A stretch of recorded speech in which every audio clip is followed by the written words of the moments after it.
Okay guys, let's move on to biofuels. Biofuel products are used as fuel for motor vehicles, aircraft, off-road equipment such as mining and agricultural machinery, small engines such as those found in lawnmowers, electricity and heat generation. So I'm going to talk about 3 different types of biofuels that we know of. So the first one is vegetable oil. So waste vegetable oil is removed from food particles using a coffee filter. The filtrate is boiled to remove water.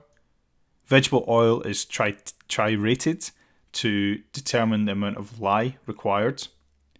Vegetable oil is heated and undergoes transesterification. Liquid is allowed to cool, allowing glycerin to settle to the bottom of the mixture.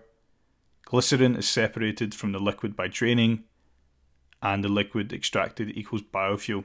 So when you read it out like that, it does not sound great, but we looked at some diagrams, and this is much easier. So it's the same thing we just spoke about, but this is much easier to understand. So this is the biodiesel cycle. So you start off with your oil crop. So in this case, we have a sunflower. You take the seeds, where you get your oil from, the crude vegetable oil. So that's called extraction. You can refine this, so make it better, and make it into refined vegetable oil. You then add alcohol, and this is the transesterification. You can't say that very quickly.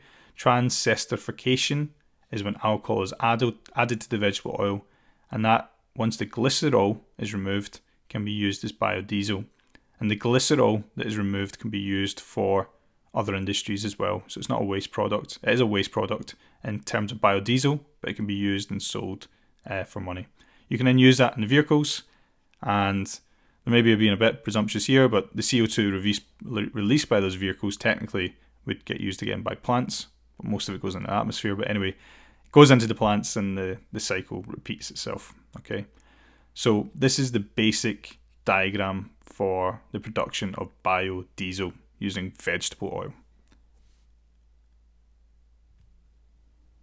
Okay, we looked at this one as well. This is the grain, sugar and green waste. So bioalcohols such as ethanol or butanol. So organic biomass is crushed and grinded. Biomass is hydrolyzed with dilute acid to break down cellulose. Calcium hydroxide is added to neutralize the acid. Solid residues are filtered off. Sugar solution is fermented using yeast or bacteria in a warm anaerobic environment. And ethanol is distilled from the mixture to make biofuel. So again, it's a bit easier when we look at a diagram. So essentially, if you just look at these, if you can commit these 5 steps to memory, don't worry too much about all that stuff on the other page. That's just more detail. But the biomass is harvested and delivered to a biorefinery, this thing here. The biomass is cut into shreds, pre-treated with heat and chemicals to make cellulose accessible to enzymes. So that's really what you want to break down, the cellulose in the plant cells. Enzymes break down cellulose chains into sugar. So once we have the sugar, we're almost there. Microbes ferment sugars into ethanol. So remember we talked about sugarcane. This is what this process of making alcohol from. Sugarcane is the same thing. And ethanol is purified through distillation and prepared for distribution. Okay, if you can commit those 5 points and talk about that as an example of biofuel, that's spot on. Okay, if you wanted another example, we have algae to biodiesel. So I think we spoke about this as something that could be used on land, and algae is something that has great potential. But we're not quite there yet with it, but people are starting to implement this. It would be an amazing source of biofuel if we could do this on a larger scale. So algae are grown in open or closed pond systems and then harvested. Algae is pressed to squeeze out the oil from the algae and mixed in a hexane solvent to remove oils. Hexane mixture is filtered and cleaned to remove chemicals from the oil. Oil is refined through transesterification again, and the glycerol is also removed from the liquid, and the liquid is extracted. So it's similar to what we've talked about already. And here's a very, very simple diagram. So Carbon dioxide, nutrients and sunlight, so photosynthesis. Algae is grown, algae is harvested, algae is dewatered, algae oil is extracted, algae oil converted to biodiesel, or at this step here, when it's dewatered, the algae can be fermented and converted into bioethanol.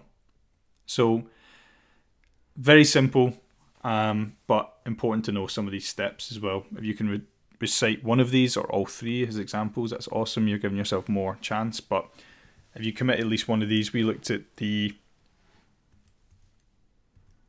biofuel, this one, in the most detail. But if you can look at algae and veg oil, that'd be awesome. Okay. Evaluate biofuel production with respect to the world food demands and sustainable and efficient use of carbon. So E10 is a biofuel that is 90% octane and 10% ethanol. Ethanol is a natural alcohol that is commonly sourced from maize, sugarcane or canola, fermentation of grain products. So we just discussed that. The idea behind this mix is to conserve fossil fuels.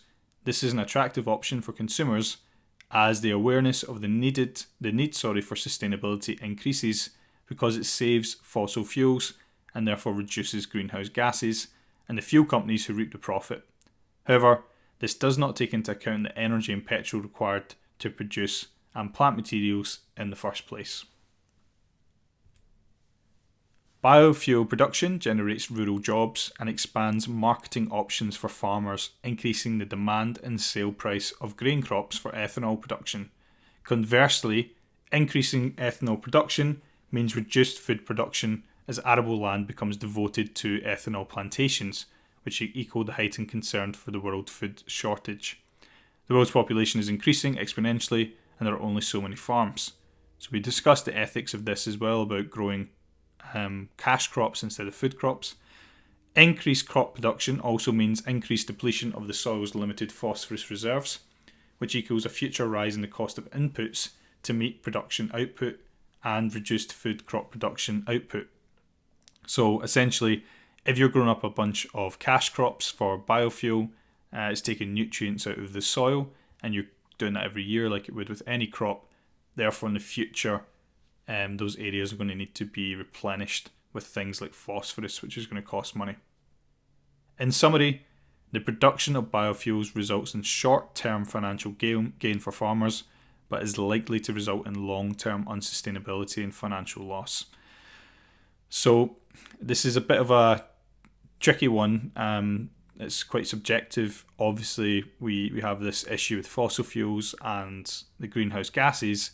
So we're trying to find alternatives for that. But even alternatives look like they might have issues in the future. And not for us. It's probably going to be in developing nations where these crops are grown for money. So there's ethics, which we've discussed in class 2. Okay, pause it here, guys. Maybe review that. I would definitely recommend trying to draw out those diagrams. I think that'd be a good bit of revision for these type of videos.